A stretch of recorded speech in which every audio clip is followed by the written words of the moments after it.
Ed ora il secondo appuntamento con Michele Nardo, ospite della rubrica 3 minuti per la tua salute, curata dal dottor Paolo Madeschi. Si è parlato dei servizi offerti a chi possiede lievi disabilità mentali. Vediamo. Bentornati allora a una nuova puntata di 3 minuti per la tua salute. Come avevamo detto la settimana passata, abbiamo ospite ancora qui il dottor Michele Nardo, che lavora nella casa Il Girasole.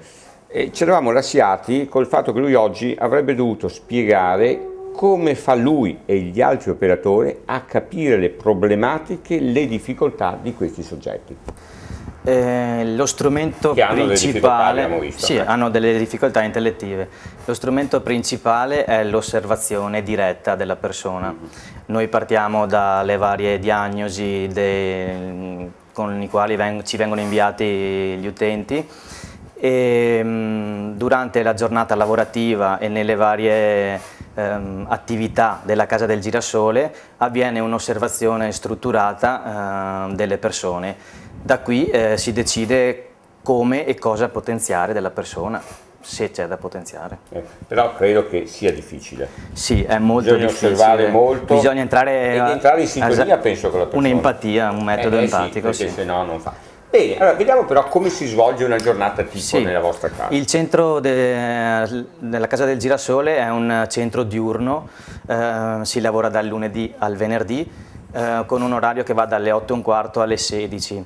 Gli utenti arrivano alla Casa del Girasole con i mezzi pubblici o con i mezzi dell'azienda sociosanitaria.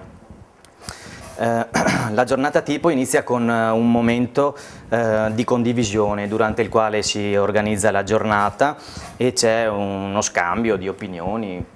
Gli operatori decidono i gruppi di lavoro valutando sempre in base alle capacità delle persone e alla tipologia del lavoro e si assegnano le varie lavorazioni.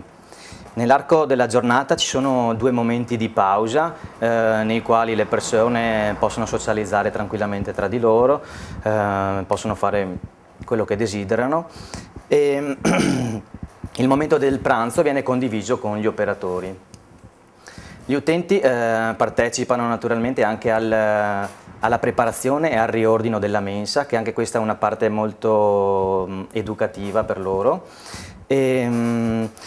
Inoltre il centro progetta attività integrative quali il giardinaggio, l'educazione musicale, la psicomotricità e dei laboratori didattici.